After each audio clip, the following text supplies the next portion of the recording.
Hello friends, स्वागत है आपका आपके अपने चैनल टारगेट बाय हिमांशु पे। फ्रेंड्स, आई होप आपकी जो डीएलएड और जो बीएड के एंट्रेंस एग्ज़ाम की तैयारी कर रहे हैं सभी स्टूडेंट, उनकी तैयारी बहुत अच्छी चल रही होगी। और देखिए, मैं आपसे एक बात और कहना चाहूँगी कि आज से हमारे चैनल पे करंट अफेयर्स की क्लास भी स्टार्ट हुई है, जो कि सुबह 8 बजे से होती है।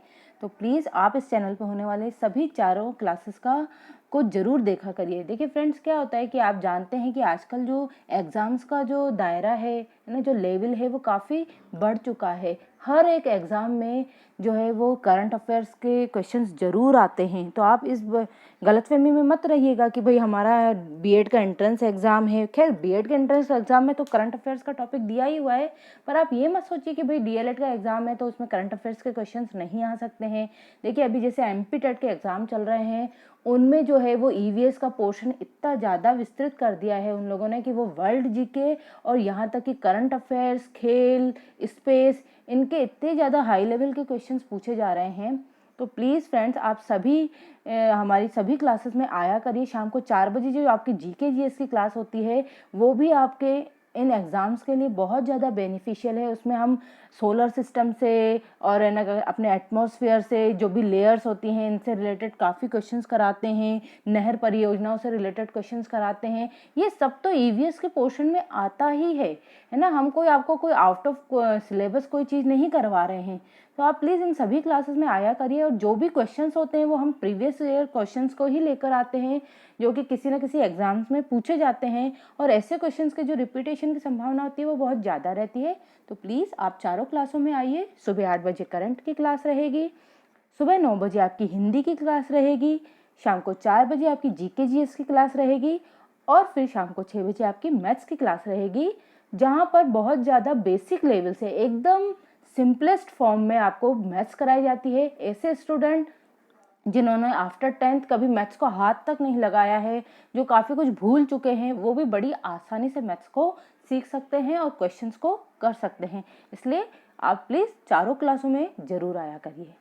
चलिए, आपका ज़्यादा समय ना लेते हुए क्लास को स्टार्ट करते हैं। पर एक बार फिर से मैं आपसे कहना चाहूँगी कि अभी तक अगर किसी ने चैनल को सब्सक्राइब नहीं किया है तो प्लीज़ चैनल को सब्सक्राइब कर लीजिए, बेल आइकन को प्रेस कर लीजिए, ऑल नोटिफिकेशंस को ऑन कर लीजिए, ताकि आगे आने वाले सभी वीडियोज़ के आपको नोटिफिकेशन मिलते रहें और आप इन क्लासेस का फ़ायदा उठा सकें। चलिए, बढ़ते हैं, आज की क्लास को स्टार्ट करते हैं।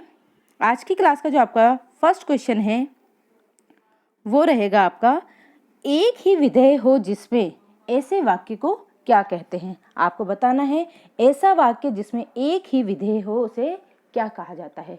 देखिए, सबसे पहले मैं आपको ये बता दूं कि किसी भी वाक्य है ना, किसी भी वाक्य का दो अंग होते हैं। एक तो होता है उद्देश्य और एक होता है विधेय। ठीक है, उद्देश्य क्या होता है? उद्देश्य जिसके लिए कोई बात कही जा रही हो, है ना। मतलब जैसे कि मोहन खाना खाता है, तो यहाँ पे मोहन क्या हो गया? उद्देश्य हो गया, क्योंकि जो वाक्य है वो किसके लिए है? मोहन के लिए है। और खाना खाता है क्या हो गया? विधेय हो गया कि मोहन, मतलब उद्देश्य क्या कर रहा है, उद्देश्य जो क्रिया संपादित कर रहा है उसको क्या कहेंगे हम? विधेय कहेंगे।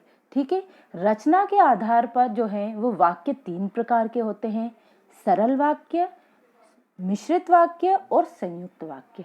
ठीक है, ये चीजें आपको बहुत अच्छे से हमेशा याद होनी चाहिए। देखिए, इस तरीके से आपके 3 क्वेश्चन तैयार हो गए। एक तो आपको ये पता चल गया कि जो वाक्य है वो कितने प्रकार के होते हैं, 3: सरल, संयुक्त और मिश्रित।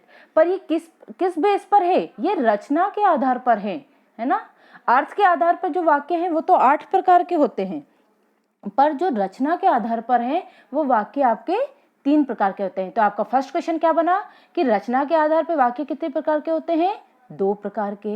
अर्थ के आधार पर वाक्य कितने प्रकार के होते हैं? 8 प्रकार के। ठीक है, वो मैं अभी आपको आगे और थोड़ा समझा दूंगी कि 8 प्रकार कौन से हैं। और वाक्य के कितने अंग होते हैं? 2 अंग होते हैं, उद्देश्य और विधेय। ठीक है, और ऐसा वाक्य जिसमें केवल एक विधेय हो उसे क्या कहा जाएगा? उसे कहा जाएगा सरल वाक्य। ठीक है, चलिए बढ़ते हैं नेक्स्ट क्वेश्चन पे। अगला जो क्वेश्चन है आपका वो है आपका, मिश्र वाक्य क्या है? आपको बताना है कि मिश्र वाक्य है। आपको मतलब जो ऑप्शंस दिए हुए हैं उनमें से आपको मिश्र वाक्य को पहचानना है। ऑप्शन है आपके, उसने अपना घर लुटा दिया। ऑप्शन बी है, सूरज उगने पर कुहासा फट गया। ऑप्शन सी है, उसके पास जो कुछ था वह खो गया। और ऑप्शन डी है, उसका सब कुछ खो गया, है ना, उसका सब कुछ खो गया। तो बताइए इसमें से मिश्र वाक्य क्या होगा। अब मैं आपको फिर से एक बार मिश्र वाक्य समझा देती हूँ कि मिश्र वाक्य ऐसा वाक्य होता है जिस वाक्य में वाक्य के दो भाग हों। मतलब एक जो भाग है वो क्या रहेगा, प्रधान वाक्य रहेगा, और दूसरा जो वाक्य रहेगा वो क्या रहेगा, आश्रित वाक्य रहेगा। अब प्रधान वाक्य और आश्रित वाक्य क्या रहेगा, प्रधान वाक्य जो है वो वाक्य का पहला चरण रहेगा, है ना, जिसमें मेन बात कही हुई होगी। और जो आश्रित वाक्य है वो क्या रहेगा, वो पूरी तरीके से डिपेंडेबल रहेगा, पूरी तरीके से निर्भर रहेगा आपके प्रधान वाक्य पे। ठीक है, उसे हम क्या कहेंगे, ऐसे वाक्य को हम मिश्रित वाक्य कहते हैं। तो देखिए इसमें जो आपके ऑप्शन दिए हुए हैं इनमें से आपका जो सही आंसर है वो है आपका, उसके पास जो कुछ था वह खो गया। ठीक है ना। अब देखिए इसमें क्या है कि आपका जो फर्स्ट सेंटेंस है इसमें वो क्या है आपका, उसके पास जो कुछ था, है ना, यहाँ पे आपका पहला चरण इसका खत्म हो गया। ये क्या हुआ, आपका प्रधान वाक्य हुआ। और इसके ऊपर आश्रित वाक्य कौन सा हो गया, वह खो गया। ठीक है ना।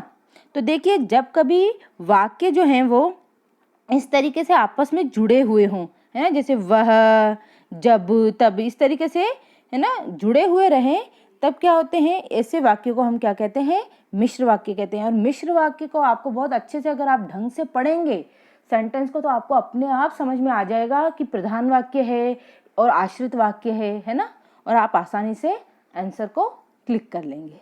चलिए बढ़ते हैं अगले प्रश्न पर। नेक्स्ट क्वेश्चन है आपका, मुझे बताओ कि तुम्हारा जन्म कब और कहाँ हुआ था। वाक्य का भेद बताइए। आपको बताना है कि ये जो सेंटेंस दिया हुआ है वो किस प्रकार का वाक्य है। तो बताइए इसका सही आंसर क्या रहेगा। आपके ऑप्शन से सरल वाक्य, आश्रित वाक्य, संयुक्त वाक्य या मिश्र वाक्य। तो बताइए कि ये किस तरह का वाक्य है।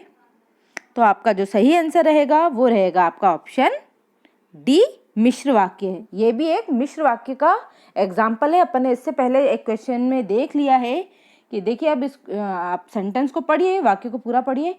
मुझे बताओ कि तुम्हारा जन्म, है ना, ये पूरा हो गया एक, कि तुम्हारा जन्म। और अगला जो भाग है वो क्या आ रहा है, कब और कहाँ हुआ था। दोनों आपस में इंटर रिलेटेड है, संबंधित हैं। तो ये क्या हो गए, मिश्र वाक्य हुए। ठीक है ना। देखो कब, जब, तब ऐसे आ जाए ना, तो ये क्या हो जाएंगे, अपने मिश्र वाक्य हो जाएंगे। चलिए बढ़ते हैं नेक्स्ट क्वेश्चन पे। अगला जो प्रश्न है आपका वो है, तुम कहाँ जा रहे हो। वाक्य का प्रकार स्पष्ट कीजिए। आपको बताना है कि ये किस प्रकार का वाक्य है। वेरी सिंपल क्वेश्चन, पर इस तरह के क्वेश्चंस आते हैं एग्जाम में, है ना। आप ऐसा मत समझिए कि भाई सिंपल है तो ये नहीं आएगा, आ जाते हैं इस तरह के क्वेश्चंस भी। आपके ऑप्शन है विधिवाचक वाक्य, प्रश्नवाचक वाक्य, निषेधवाचक वाक्य या विस्मय वाक्य। तो बताइए इसका आंसर क्या रहेगा। तो इस क्वेश्चन का जो सही आंसर रहेगा वो आप इस प्रश्न चिन्ह से आसानी से समझ सकते थे कि इसका आंसर क्या रहेगा। इसका जो आपका आंसर रहेगा वो रहेगा आपका प्रश्नवाचक वाक्य, है ना। यहाँ पर प्रश्न पूछा जा रहा है। विधिवाचक क्या होता है, अगर जैसे इसी को अपन विधिवाचक में कन्वर्ट कर लें कि तुम कहाँ जा रहे हो, है ना, कहाँ आ गया तो ये अपना प्रश्नवाचक हो गया। अगर इसी को विधिवाचक में अपन कन्वर्ट करें तो वह हो जाएगा तुम जा रहे हो, है ना। और निषेधवाचक में हो जाएगा ये तुम मत जाओ, मतलब निषेध यानी मना कर दिया, तुम मत जाओ। और विस्मयवाचक में हो जाएगा अरे तुम जा रहे हो, है ना। अपन ने विस्मयबोधक चिन्ह पढ़ा था ना इस तरीके से, तो ये हो जाएगा आपका विस्मयवाचक हो जाएगा। पर इसका जो सही आंसर रहेगा वो आपका प्रश्नवाचक वाक्य रहेगा।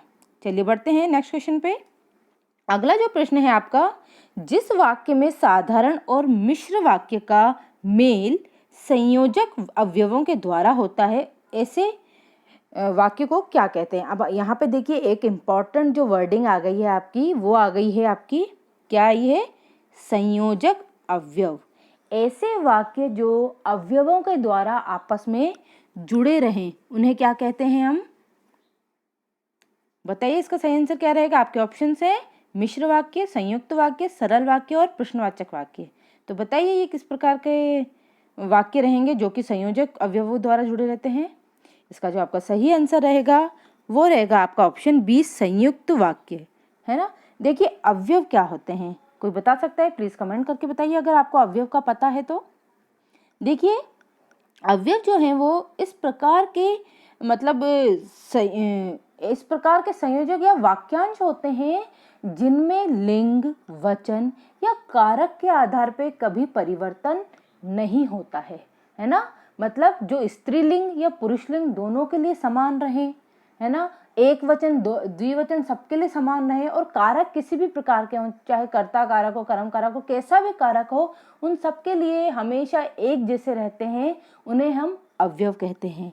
ठीक है, जैसे कि और, तथा, एवं, पर, परंतु, किंतु, लेकिन या अथवा, इसलिए, ये सब जो शब्द हैं, ये जो सभी शब्दांश हैं, वो कभी भी लिंग के आधार पर या वचन के आधार पर या कारक के आधार पर कभी परिवर्तित नहीं होते हैं।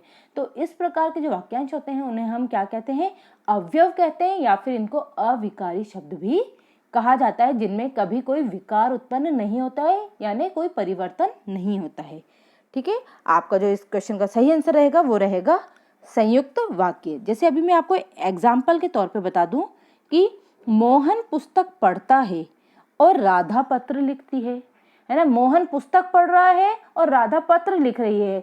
इन दोनों ही वाक्यों का आपस में कोई लेना देना नहीं है, कोई संबंध नहीं है, पर इनको हमने आपस में जोड़ दिया। किसके थ्रू जोड़ा? और लगाकर, है ना। और क्या हुआ? हमारा एक अव्यय हो गया, ठीक है ना। और ये पूरा जो सेंटेंस है वो क्या बन गया? अपना एक संयुक्त वाक्य बन गया। चलिए बढ़ते हैं अगले प्रश्न पर। आई होप आपको समझ में आ रहा होगा, और प्लीज़ ये जो थोड़े से पॉइंट्स जो मैं बिल्कुल आपके प्रश्न से हटकर बता रही हूँ, आप उनको नोट डाउन कर लिया कीजिए। हो सकता है आपको ये सब बातें पहले से ही पता हों, पर फिर भी अगर आप इनको नोट डाउन कर लेते हैं तो ये जो चीज़ें हैं वो और ज़्यादा आपकी मेमोरी में फिट हो जाती हैं। चलिए बढ़ते हैं, और अभी तक जिसने वीडियो को लाइक नहीं किया है तो प्लीज़ वीडियो को लाइक कर दीजिए।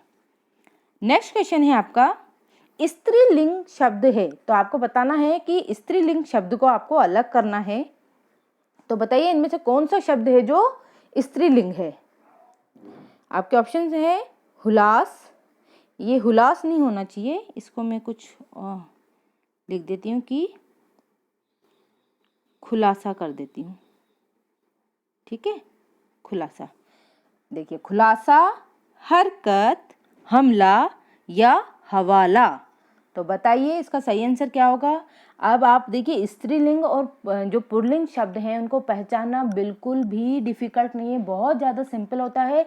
आप जो दिया गया आपका शब्द है उसको लेके एक पूरा वाक्य बना के देख लीजिए, आपको आसानी से पता पड़ जाएगा कि ये जो शब्द है वो स्त्रीलिंग है कि पुल्लिंग है। जैसे यहाँ पे लिखा है कि खुलासा, खुलासा किया, है ना, खुलासा हुआ। और बी है आपका हरकत की, है ना। और सी है आपका हमला किया और हवाला दिया, है ना। तो आप इसको समझ में आ रहा है आपको कि इसमें से आपका स्त्रीलिंग कौन सा होगा? आपका जो स्त्रीलिंग शब्द होगा वो रहेगा आपका हरकत। हरकत की जाती है, ठीक है ना, हरकत हुई। समझ रहे हैं आप इसको? ठीक है, चलिए बढ़ते हैं अगले प्रश्न पर। नेक्स्ट है आपका, वह दंड से बचना चाहता था इसलिए भाग गया। इस वाक्य में एक संयुक्त वाक्य है, इसका सरल वाक्य क्या होगा? ठीक है ना। ये जो आपको देखिए एक वाक्य दिया हुआ है कि वह दंड से बचना चाहता था। अब इसमें देखिए अवयव आ गया इसलिए वह भाग गया। ये क्या है? ये एक संयुक्त वाक्य है, पर आपको इसको किस में कन्वर्ट करना है? सरल वाक्य में कन्वर्ट करना है। तो बताइए इसका सही आंसर क्या रहेगा? आपके ऑप्शन हैं, क्योंकि वह दंड से बचना चाहता था इसलिए भाग गया, दंड से बचने के लिए वह भाग गया क्योंकि दंड से बचना चाहता था, वह भाग गया क्योंकि उसे दंड से बचना था। तो बताइए इसका सही आंसर क्या रहेगा? तो इसका जो सही आंसर रहेगा अगर आपने जो पिछले प्रश्न है उनको ढंग से समझा होगा, मेरी कही हुई बात को समझा होगा, अच्छे से सुना होगा, तो आप बिल्कुल आसानी से इसका आंसर दे देंगे। इसका जो आंसर रहेगा वो रहेगा आपका ऑप्शन बी, है ना। देखिए यहाँ पे क्या हुआ कि क्योंकि वह दंड से बचना चाहता था इसलिए भाग गया, तो ये तो संयुक्त हो गया ना, इसलिए आ गया। इसके अलावा वह भाग गया क्योंकि उसे दंड से बचना चाहता था, वह भाग गया क्योंकि उसे दंड से बचना था, ठीक है ना। क्योंकि आ गया ना, तो ये क्या हो गया, ये तो मिश्र वाक्य हो गया। तो जो आपको सरल वाक्य बताना था आपको, तो ये आपका ऑप्शन बी ही सही होगा। चलिए बढ़ते हैं अगले प्रश्न पर। नेक्स्ट क्वेश्चन है आपका, निम्न वाक्यों में से अशुद्ध वाक्य को पहचानिए। आपको ये जो वाक्य दिए हुए हैं उसमें से आपको अशुद्ध को पहचाना है। आपके ऑप्शन है, श्रीमती गांधी भारत की प्रधानमंत्री थी, मेरे ऊपर कृपा करें, मेरे घर के सामने पाठशाला है, वहां भारी भीड़ थी। तो बताइए इसका सही आंसर क्या रहेगा। तो इस क्वेश्चन का आपका जो सही आंसर रहेगा वो रहेगा आपका ऑप्शन बी। बी जो है वो एक अशुद्ध वाक्य है ना। मेरे ऊपर कृपा करें नहीं होता है, क्या होता है, मुझ पर कृपा करें, ठीक है। ये एक शुद्ध वाक्य हुआ, ये जो है वो अशुद्ध है। चलिए बढ़ते हैं अगले क्वेश्चन पे। आपके नेक्स्ट क्वेश्चन है आपका,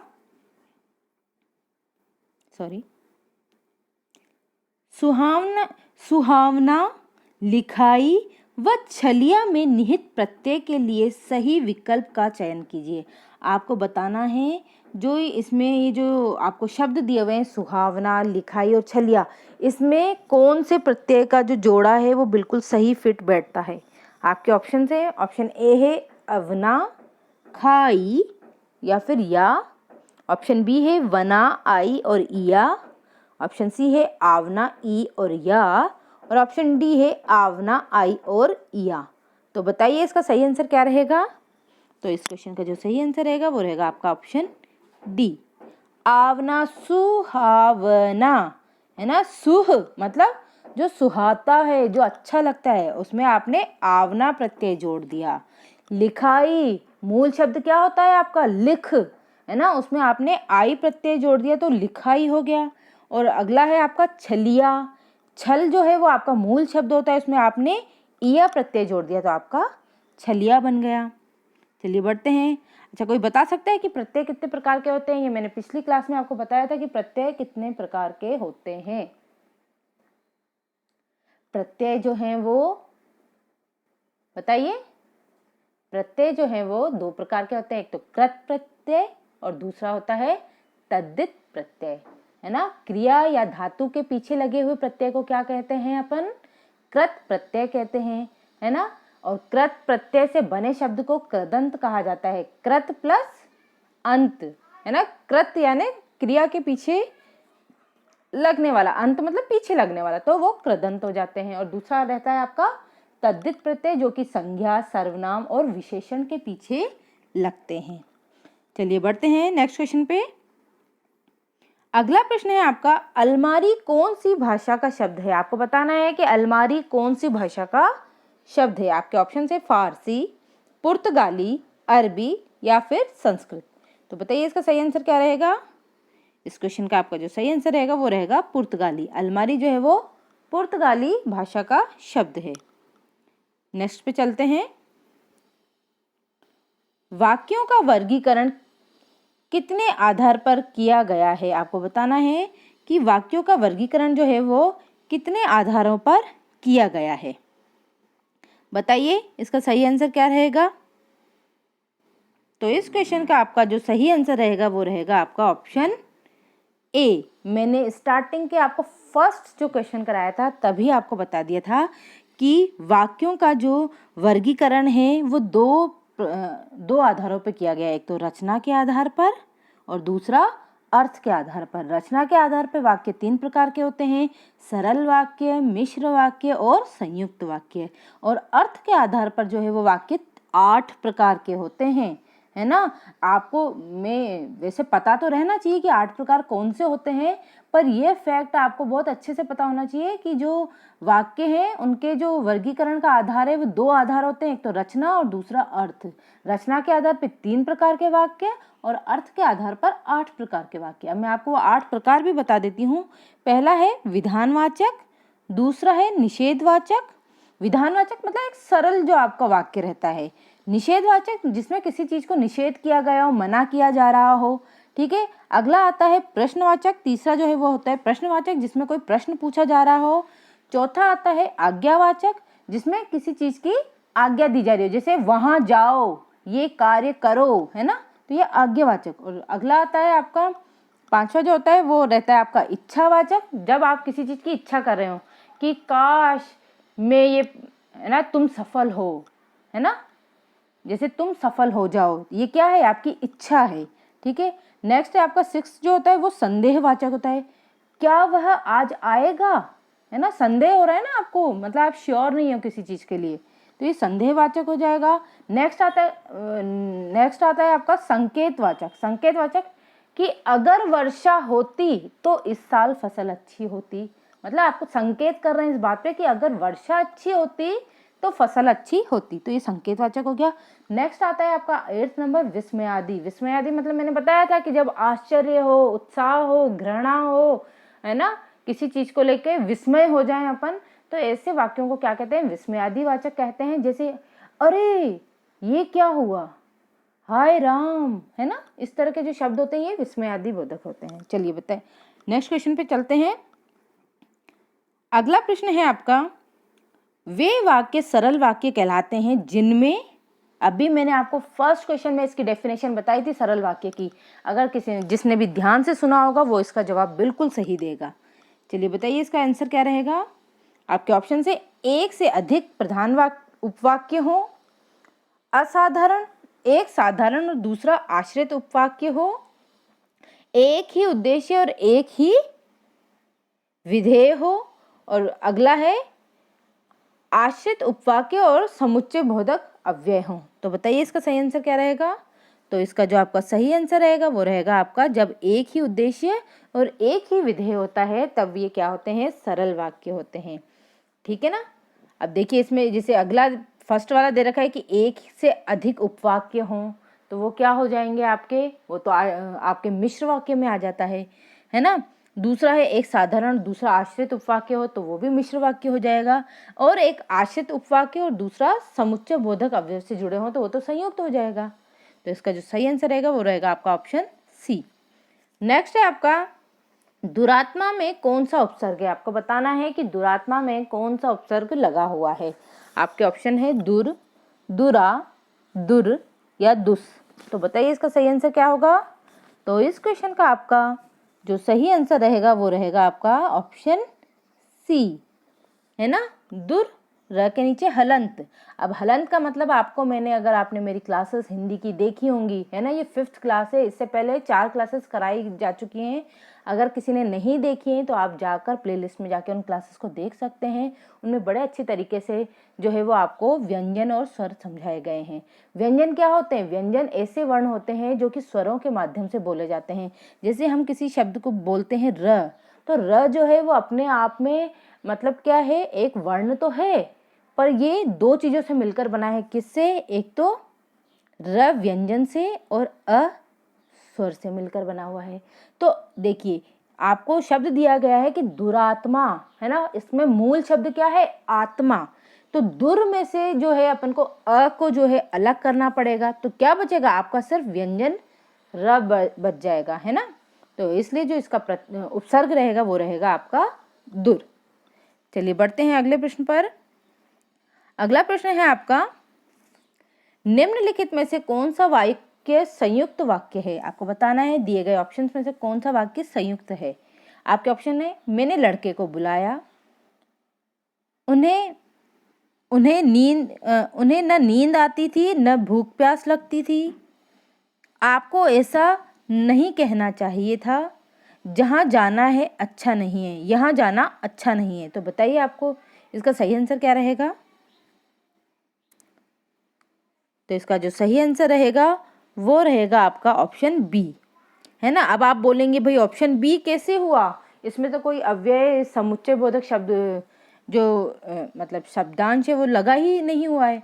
तो देखिए जरूरी नहीं है कि हर जगह ऐसा आपको प्रतीत हो, आपको दिखाई दे।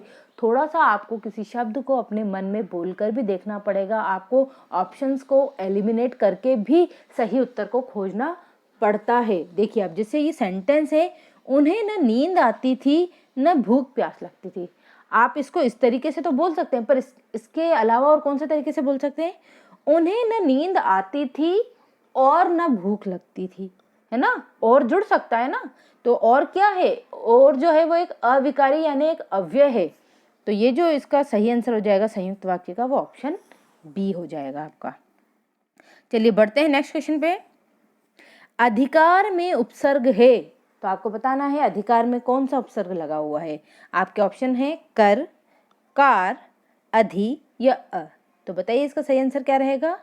इस क्वेश्चन का जो आपका सही आंसर रहेगा वो रहेगा आपका अधि। अधि जो है वो अधि प्लस कार अधिकार बन जाएगा।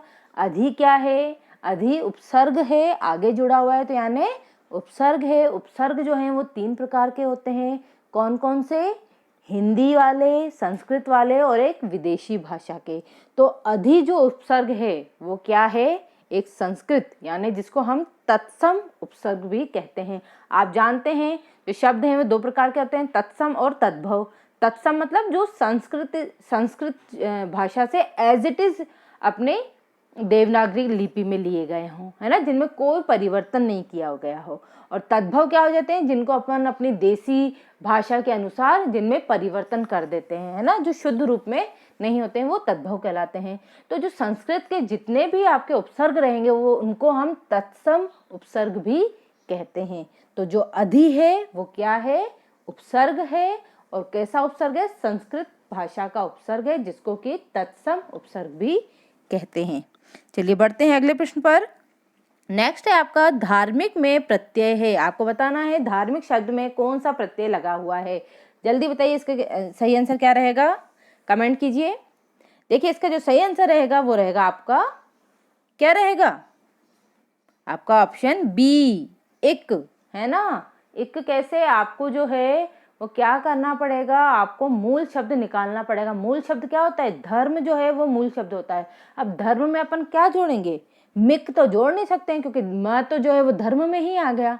तो आपका जो प्रत्यय है वो क्या लगेगा इसमें, इक, धर्म प्लस इक, धार्मिक। चलिए बढ़ते हैं अगले प्रश्न पर। आपका भविष्य उज्जवल हो, अर्थ की दृष्टि से वाक्य भेद बताइए। आपको बताना है कि ये जो सेंटेंस, ये जो वाक्य दिया हुआ है कि आपका भविष्य उज्जवल हो, ये किस प्रकार का वाक्य है।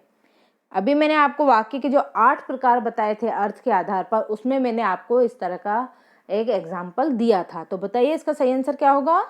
इसका जो आपका सही आंसर रहेगा वो रहेगा आपका ऑप्शन सी, आपका भविष्य उज्जवल हो। ये क्या है, निषेधात्मक तो हो नहीं सकता है, सरल वाक्य मतलब है नहीं इसमें, है ना। इसमें क्या की जा रही है, इच्छा बताई जा रही है, तो ये इच्छावाचक हो जाएगा।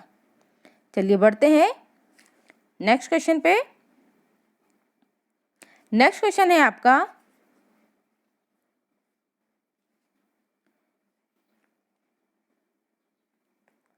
प्रतिध्वनि में कौन सा उपसर्ग है। आपको बताना है कि प्रतिध्वनि में कौन सा उपसर्ग लगा हुआ है। आपके ऑप्शन है प्रति, प्र, प्रत या प्रतिध्व। तो बताइए सही आंसर क्या होगा। अब देखिए आपको पता है कि जो ध्वनि है वो मूल शब्द है आपका, तो इसमें क्या जुड़ा हुआ है, प्रति जुड़ा हुआ है, तो क्या हो गया, प्रतिध्वनि, है ना। प्रति का मतलब क्या, किन अर्थों में लिया जाता है, कोई बता सकता है कि प्रति का अर्थ क्या होता है। जब हम किसी विलोम या विपरीत, किसी शब्द के विपरीत चीज की बात करते हैं तब हम प्रति लगाते हैं, जैसे अनुकूल, प्रतिकूल, हो गया, है ना। इसी तरीके से ध्वनि को प्रतिध्वनि, प्रतिध्वनि मतलब इको, जब कभी अपन मोबाइल पे बात करते हैं तो आपको आता है ना कि अपनी ही आवाज दोबारा रिपीट होकर टकरा कर सुनाई दे रही है, तो वो क्या हो जाएगी, आपकी प्रतिध्वनि हो जाएगी। ठीक है, चलिए बढ़ते हैं। तो इसका सही आंसर रहेगा आपका ऑप्शन ए, प्रतिध्वनि, है ना, प्रति उपसर्ग रहेगा इसमें। बढ़ते हैं नेक्स्ट क्वेश्चन पे। अगला प्रश्न है आपका, प्रयोग के आधार पर शब्द कितने प्रकार के होते हैं? अब आपको बताना है कि प्रयोग के आधार पर शब्द कितने प्रकार के होते हैं। तो बताइए इसका सही आंसर क्या रहेगा? इस क्वेश्चन का जो आपका सही आंसर रहेगा वो रहेगा आपका ऑप्शन बी 4। प्रयोग के आधार पर शब्द जो हैं वो 4 प्रकार के होते हैं। कौन कौन से होते हैं? कोई बता सकता है? कमेंट कीजिए। इसका जो आंसर रहेगा वो 4 रहेगा। और 4 कौन कौन से होते हैं? एक रहेगा आपका कालवाचक, है ना, कालवाचक, क्रियावाचक, रीतिवाचक, स्थानवाचक और परिणामवाचक। ठीक है ना। चलिए बढ़ते हैं अगले प्रश्न पर। नेक्स्ट जो क्वेश्चन है आपका वो रहेगा आपका रचना के आधार पर वाक्य कितने प्रकार के होते हैं? आपको बताना है कि रचना के आधार पर वाक्य कितने प्रकार के होते हैं। आपके ऑप्शंस हैं, देखिए ये मैंने आपको पहले बता चुकी हूँ और इसलिए कोई भी इसका आंसर गलत मत कीजिएगा। बताइए इसका सही आंसर क्या रहेगा? तो इसका जो आपका सही आंसर रहेगा वो रहेगा आपका ऑप्शन ए। ऑप्शन ए, 2 प्रकार के। रचना के आधार पर क्या होते हैं? 2 प्रकार के वाक्य होते हैं। चलिए बढ़ते हैं अगले प्रश्न पर। आपके नेक्स्ट क्वेश्चन है आपका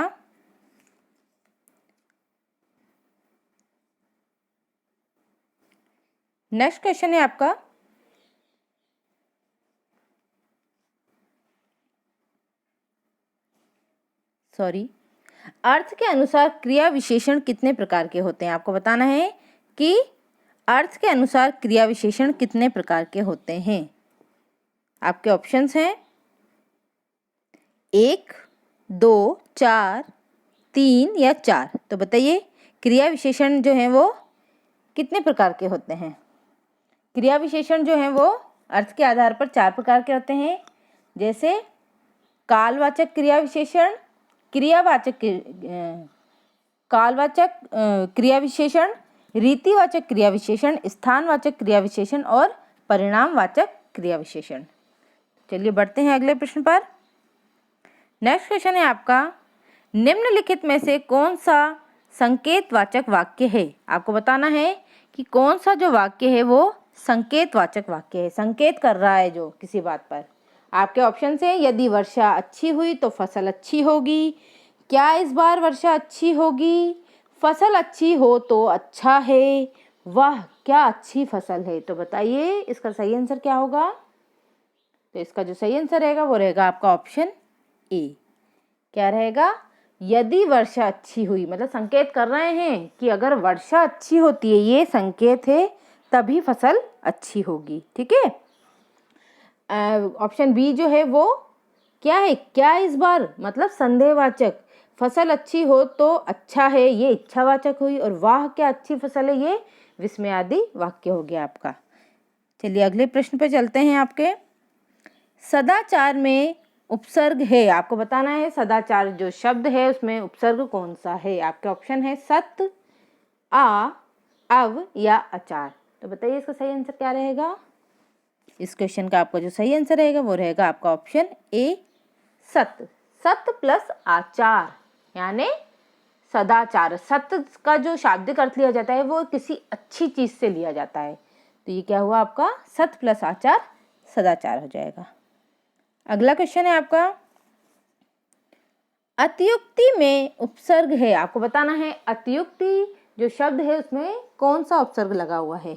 आपके ऑप्शन है, ऑप्शन ए है अधि, ऑप्शन बी है दुर, ऑप्शन सी है अति या ऑप्शन डी है उन। तो बताइए इसका सही आंसर क्या रहेगा? तो इसका जो सही आंसर रहेगा वो रहेगा आपका अति। अति प्लस युक्ति, अतियुक्ति, है ना। अति जो है ये भी एक संस्कृत का उपसर्ग है यानी तत्सम उपसर्ग है। और अति का शाब्दिक अर्थ क्या लेते हैं अपन? जब किसी चीज की अधिकता की बात की जाए तब हम अति को लगा देते हैं। चलिए बढ़ते हैं अगले प्रश्न पर। समादर व संरक्षण में उपसर्ग है। ये 2 शब्द दिए गए हैं कि समादर और संरक्षण। तो तो इसमें कौन से उपसर्ग लगे हुए हैं, है ना। इन दोनों में एक ही समान उपसर्ग लगा हुआ है, तो आपको बताना है कि कौन सा उपसर्ग लगा हुआ है। आपके ऑप्शन हैं, ऑप्शन ए है सम, ऑप्शन बी है प्रति, ऑप्शन सी है वी, या ऑप्शन डी है उ। तो बताइए इसका सही आंसर क्या रहेगा। तो इस क्वेश्चन का आपका जो सही आंसर रहेगा वो रहेगा आपका ऑप्शन ए, सम, है ना। सम प्लस आदर समादर और सम प्लस रक्षण संरक्षण। ठीक है, नेक्स्ट क्वेश्चन पे चलते हैं। प्रत्युपकार प्रतिदिन प्रत्युपदेश में कौन से उपसर्ग निहित है। आपको बताना है कि इन तीनों शब्दों में एक ही उपसर्ग लगा हुआ है और वो कौन सा है। आपके ऑप्शंस हैं वी, प्रति, नी या उ। तो बताइए इसका सही आंसर क्या रहेगा। तो इसका जो सही आंसर रहेगा वो रहेगा आपका प्रति, है ना। प्रति, प्रत्युपकार, प्रति प्लस उपकार, प्रतिदिन प्रति प्लस दिन, और प्रत्युपदेश मतलब प्रति प्लस उपदेश। चलिए बढ़ते हैं अगले प्रश्न पर। और अभी तक जिसने वीडियो को लाइक नहीं किया है वो प्लीज वीडियो को लाइक कर दीजिए। अगला प्रश्न है आपका, अध्यक्ष व अधिष्ठता में उपसर्ग है। आपको बताना है अध्यक्ष शब्द और अधिष्ठता शब्द में कौन सा उपसर्ग लगा हुआ है। आपके ऑप्शन से अधि, अति, अध या प्रति। तो बताइए इसका सही आंसर क्या रहेगा। तो इस क्वेश्चन का जो सही आंसर रहेगा वो रहेगा आपका ऑप्शन ए, अधि। अधि प्लस अक्ष, अधि प्लस अक्ष अध्यक्ष, और अधि प्लस इष्ठता अधिष्ठता। चलिए बढ़ते हैं अगले प्रश्न पर। नेक्स्ट क्वेश्चन है आपका, निम्नलिखित शब्दों में उपसर्ग पहचानिए। अभ्यास, अभिमुख, अभियान। तो बताइए इसमें कौन सा, इन सभी तीनों शब्दों में कौन सा उपसर्ग लगा हुआ है। आपके ऑप्शन है, ऑप्शन ए है अप, ऑप्शन बी है अध, ऑप्शन सी है अन, या ऑप्शन डी है अभी। तो बताइए इसका सही आंसर क्या रहेगा। तो इस क्वेश्चन का आपका जो सही आंसर रहेगा वो रहेगा आपका अभी, है ना। अभी प्लस यास, अभ्यास, अभी प्लस मुख अभिमुख, अभी प्लस यान अभियान। चलिए बढ़ते हैं अगले प्रश्न पर। नेक्स्ट है आपका, नी, परी, ऊन उपसर्ग से संबंधित शब्द पहचानिए। आपको ये नीचे शब्द दिए गए हैं और आपको पहचानना है कि किन में ये तीनों उपसर्ग जो है वो सही सुमेलित हैं। तो आपके ऑप्शन है निबंध, परिजन और 29, संरक्षण, दुर्जन या दुकाल, ऑप्शन सी है प्रख्यात, संहार, अल्पज्ञ, या फिर इनमें से कोई नहीं। तो बताइए इसका सही आंसर क्या रहेगा। इसका जो सही आंसर रहेगा वो रहेगा आपका ऑप्शन ए, नी प्लस बंध निबंध, परि प्लस जन परिजन, उन प्लस 30 29। ठीक है, चलिए बढ़ते हैं अगले प्रश्न पर। अगला प्रश्न है आपका, अति उपसर्ग का अर्थ है। आपको बताना है, अभी मैंने थोड़ी देर पहले आपको इसका अर्थ बताया था कि अति उपसर्ग का अर्थ क्या होता है। आपके ऑप्शन है अधिक या बाहुल्य, ऑप्शन बी है सामीप्य, ऑप्शन सी है पीछे, और ऑप्शन डी है और। तो बताइए इसका सही आंसर क्या रहेगा। इसका जो आपका सही आंसर रहेगा वो रहेगा आपका अधिक। अधिक जो है वो अति उपसर्ग का अर्थ होता है। अगला प्रश्न है आपका, निम्नलिखित में से कौन सा शब्द अरबी फारसी उपसर्ग युक्त नहीं है। आपको पहचानना है कि ऐसा कौन सा शब्द है जिसमें अरबी या फारसी शब्द के उपसर्ग नहीं लगे हुए हैं। आपके ऑप्शंस हैं समवाय, नाकाम, हम सफर या बेधड़क। तो बताइए इसमें सही आंसर क्या रहेगा। अगर आप शब्दों को उच्चारित करेंगे तो आपको बड़ी आसानी से समझ में आ जाएगा कि इनमें से कौन से शब्द जो हैं जो शुद्ध हिंदी के हैं, है ना, और कौन सा जो है वो विदेशी या फिर किसी अन्य भाषा के हैं। बताइए इसका सही आंसर क्या रहेगा। इसका जो सही आंसर है वो रहेगा आपका समवाय। देखिए नाकाम जो है वो एक उर्दू फारसी शब्द है, हमसफर भी उर्दू फारसी शब्द है, और बेधड़क, है ना, बे प्लस धड़क, बेधड़क, बेअदब, बेबुनियादी, है ना, ये सब क्या है, ये उर्दू फारसी के शब्द हैं। चलिए बढ़ते हैं अगले प्रश्न पर। अगला प्रश्न है अपना, हिंदी उपसर्ग युक्त शब्द नहीं है। आपको बताना है कि इनमें से कौन सा शब्द है जिसमें हिंदी उपसर्ग नहीं लगा है। आपके ऑप्शन है अवान, 49, कपूत या उपमा। तो बताइए इसमें सही आंसर क्या होगा। तो इस क्वेश्चन का आपका जो सही आंसर हो जाएगा वो हो जाएगा आपका ऑप्शन ए, अवान। 49 भी हिंदी का शब्द है, कपूत भी हिंदी का शब्द है और उपमा भी हिंदी के शब्द हैं। आगे चलते हैं। अगला प्रश्न है आपका, संस्कृत उपसर्ग युक्त शब्द नहीं है। आपको बताना है कि इनमें से ऐसा कौन सा शब्द है जिसमें संस्कृत के उपसर्ग नहीं लगे हुए हैं। आपके ऑप्शन है अनुजीवी, अपशब्द, लाचार या प्रकर्ष। देखिए आप शब्द पढ़ेंगे ना, उससे ही आपको समझ में आ जाएगा कि कौन से एकदम अपनी जो बोलचाल की भाषा के शब्द हैं या फिर कौन से संस्कृत से लिए हुए शब्द हैं। तो देखिए आपको सही आंसर हो जाएगा इसमें लाचार, ठीक है ना। अनुजीवी भी एक संस्कृत वर्ड ही है, अपशब्द भी है और प्रकर्ष तो है ही सही, ठीक है। तो लाचार जो है वो आपका सही उत्तर हो जाएगा। अगला प्रश्न है आपका, निम्नलिखित में से कौन सा शब्द हिंदी उपसर्ग युक्त है। आपको बताना है कि कौन सा शब्द जो है वो हिंदी उपसर्ग युक्त है। आपके ऑप्शंस हैं कपूत, सुशासन, संगम या आमरण। तो बताइए इसमें सही आंसर क्या होगा। तो इसका जो सही आंसर हो जाएगा वो हो जाएगा आपका कपूत, ठीक है। अगले प्रश्न पे चलते हैं। अगला प्रश्न है आपका, छलिया, पठनीय, कहानी में से कौन सा प्रत्यय निहित है। अब ये 3 शब्द दिए हुए हैं और नीचे आपको इनके ऑप्शंस दिए हुए हैं जिनमें 3 जो हैं वो प्रत्यय दिए हुए हैं। तो आपको बताना है कि इनमें से कौन सा जो प्रत्यय हैं वो बिल्कुल सही बैठते हैं। बताइए इसका सही आंसर क्या रहेगा।